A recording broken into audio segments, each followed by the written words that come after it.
Sadhguru, first of all, thank you for having this Conversations with Mystic series in Delhi. Delhi has disproportionate influence on the health and karma of this nation, so we would always welcome you in Delhi and share the wisdom with us.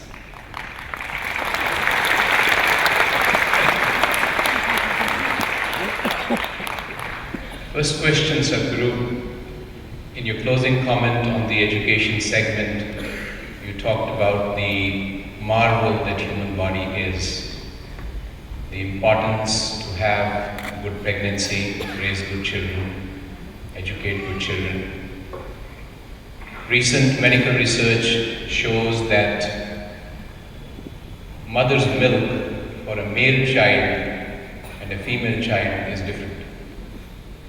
In fact, it is so magical that if a mother has twins, a male and a female child at the same time, the milk for the male child and the milk for the female child is also different.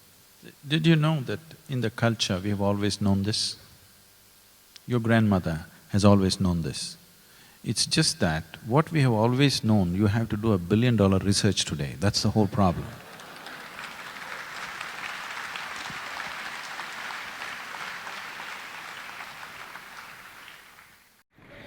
So the first question, Sadhguru, is, you are probably among the busiest people in this country.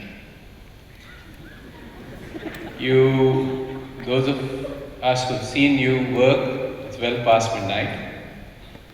You're probably up, if at all you sleep, by 3 a.m. And health is all about stamina and fitness and remaining in a peak state of awareness. Would you be happy to share the magic of what you do to stay alert and healthy through such a long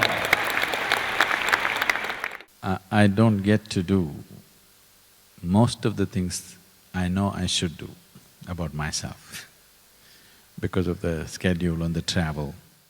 Usually an important part of health is how you eat, and most of the time I'm eating in somebody's home. So I have to eat to their satisfaction, not to my health. You know, this is India. Hospitality means you must eat two people's food, not one. So considering all that, I have… the choice is gets quite restricted. So what do I do? What I say right now may not be a practical suggestion because you can't take it as a tip and do this. I do every day 20 seconds of sadhana. That is, I just let my energies run through a overhaul in the morning, and that's all I do. I have no regular exercise regimen, I don't walk every day, nothing. But since I'm 25 years of age to this day, my weight has not varied more than 2 kilograms. I've been 74, 75 since I was 25. It's just that little from my shoulder, it slipped little down. It was all on my shoulder, now kind of going towards the earth. Except for that, which I'm wanting to correct. So this is not a practical suggestion, but there are ways to do your health in ways other than physical ways. Maybe you have not heard or maybe you have. A couple of times in the last 10, 12 years, doctors have written me off as for sure, you won't make it kind of thing, because all my systems were failing because of certain things that happened. But I've come out of that just in a matter of days or weeks. Because you need to understand this. This whole body was manufactured from inside, not from outside. You provided the raw material from outside, but the piece of bread that you eat becomes human body from inside. So there is an intelligence here, there is a competence here which creates this body. If you have access to that, if there's a repair job to be done, would you go to the manufacturer or the local tinker? If you have lost access to the manufacturer, you go to the local tinker. Otherwise you go to the manufacturer. Most of you take your cars to the company service station, isn't it? Not to the local tinker, unless you're in some place where you have no access. This is possible for every human being. It is just that they think it's not important to pay attention to the source of their creation. They think something else is more important, which amazes me. How is this possible? But somehow a large segment of the population thinks something else is more important than that which is the very source of your creation. Your thoughts and emotions are more important than something of this intelligence, that is, it can transform a piece of bread into such a sophisticated mechanism called a human being. When such a level of intelligence is there within us, I cannot understand how anybody can ignore it. It's always… though I've lived this long in this world and I've worked with people continuously, it still amazes me. How is it? How is it that they can ignore this?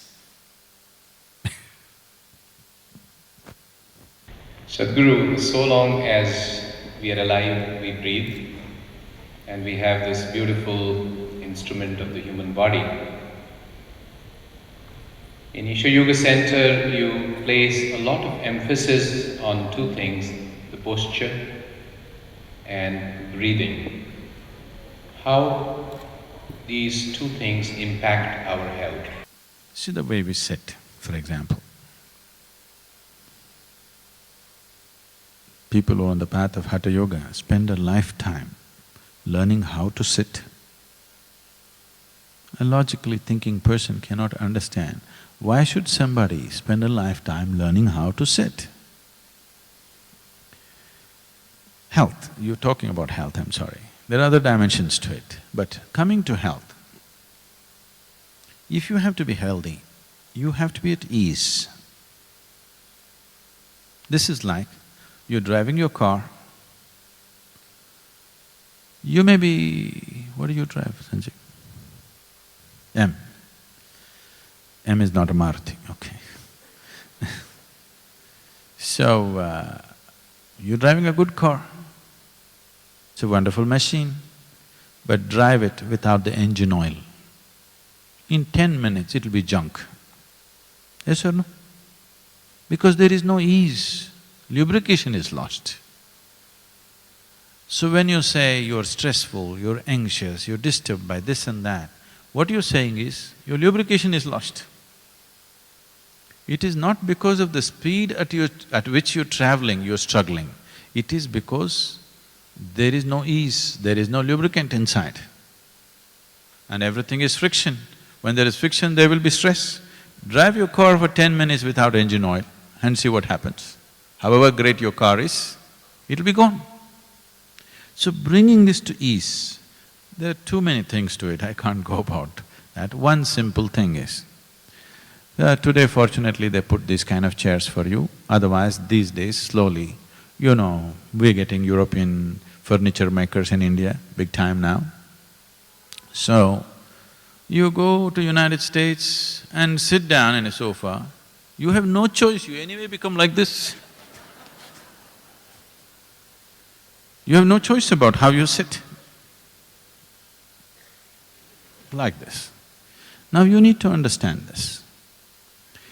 If there's something called as muscular comfort, skeletal comfort, organ comfort.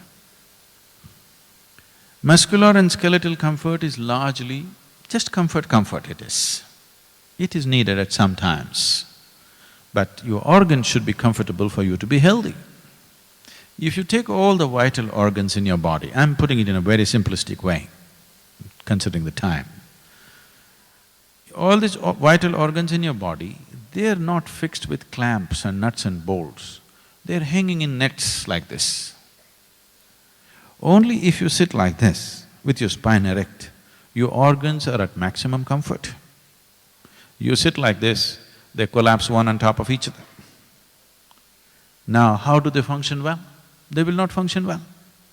So in a day, if you're sitting like this for 8–10 hours, you're asking for it.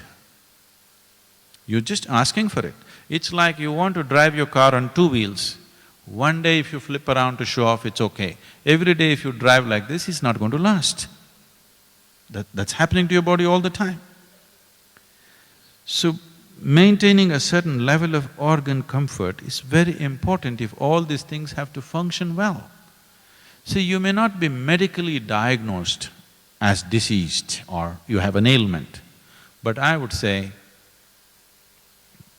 pardon me for my percentages, I would say over 85% of the people do not know what's health. They have not experienced it. Maybe they knew it as children, where they bounced around. If you're healthy, you feel like bouncing around.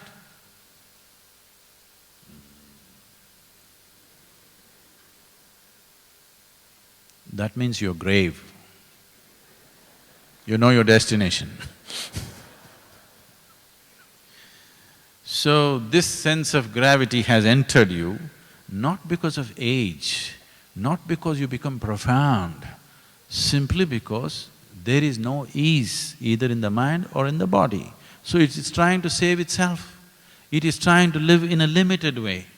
It is not trying to live, it is trying to save life and curtail it and hang on for a little while longer. So keeping the body at ease is most important. Coming to mind and other things, there are so many things. Apart from that, if you learn to sit right, you know, in 70s, late 70s or 80s, when you first got your television, you were watching your television, which was a one-channel wonder, and you're watching your favorite program, you know what it was. And suddenly it went boop, boop, boop. Then you go up on the terrace, there is a piece of aluminum there, you try to do this and this, doesn't come. Then very carefully you bring it to that level, suddenly the world pours into your house. Once again the world is back in your sitting room, simply because you got the aluminum piece into the right position. You need to understand, you are who you are only because of what you have perceived, isn't it? Perception means you must be like an antenna. The whole system of yoga is just this, you learn to hold your body right. Now, if I go anywhere, even in India, you know, because they think if you wear Indian clothes, you're archaic, you have to be in Western clothes to be modern. And they'll give me a chair with armrests like this, because they have lost their flexibility, they can't cross their legs, they all sit like this. And every 2 minutes they keep shifting and shifting. If I sit like this, I'll sit the whole day like this, because the body is at ease. Now if I have to think, if I have to perceive, the body has to be in a certain way. They don't perceive anything, they got everything stored in their iPad. It's a very different world. Health is not just physical, there are a whole lot of dimensions to it, isn't it? Unless this human being feels complete in every way, you cannot say he is healthy, isn't it? So we have a phenomenal sense of what human mechanism is. I want you to know this. Being Indians, being in Delhi, which is the capital of India, I want you to know this. This is not my nationalistic fervor, this is a reality. Nowhere else on the planet, no culture at any time in the history of humanity has looked at human mechanism with as much profoundness as we have looked at it here. If you destroy this knowledge, if it is not a living knowledge, it is only with a few people, it is no good. We have to live it. This is the greatest advantage we had. And it is showing in many ways.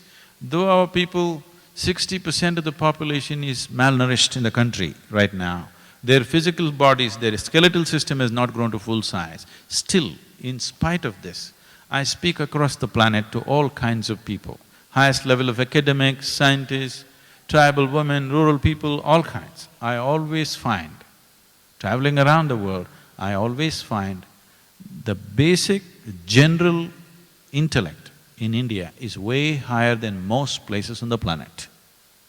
But it has no expression. In other places, they have found systems to allow people to find expression to their intelligence. Here we are blocking it in a million different ways. In spite of that, you can't kill it. But if you keep them malnourished for another generation or two, this intellect which came because of thousands of years of breeding carefully, doing the right things with life, we call this samskriti, that means doing the right things with life. Life does not mean party, life means this, that you're doing the right things with this so that this gradually evolves to a higher and higher space. Because of this, so many things happened in this country, so many wonderful things were invented, so much knowledge and knowing happened. But now, that knowledge and that possibility, we are not able to pass it on large scale to our children, which is the greatest tragedy the country is going through right now.